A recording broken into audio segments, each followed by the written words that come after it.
talviturkki on heitetty ainakin mun osalta, en mä näistä muista tiedä. Me muuten ei heitetä edes.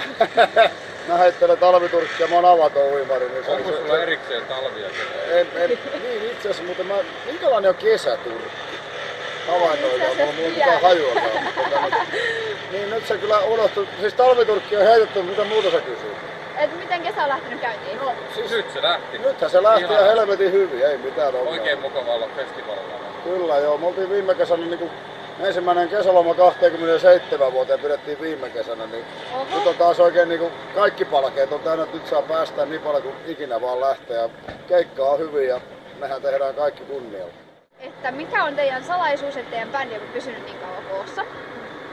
Me ollaan sen verran riittävän hulluja, että me kaikki on samalla lailla hulluja.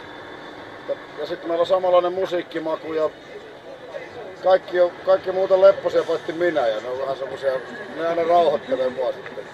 Tää menee tässä ihan mukavasti. Me tasapainotetaan toisiaan niin, sopivalla tavalla.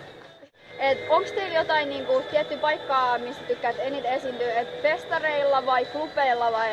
Siis sekä että kummassakin on omat hyvät ja huonot puolensa. Ei siinä niinku periaatteessa ole sillä väliä. Että talvella mieluummin tietysti esiintyy klubeilla, koska siellä on vähän lämpöä. Niin, ja kun festareita ei oo, niin mieluummin mutta kyllä festarit on kyllä yksi elämän suola, että näissä on aina mahtavaa vetää, vaikka olisi vähän huonompikin keli. Ja kesällä ei mielellään esiinnytä muuta kuin festareilla. Niinpä.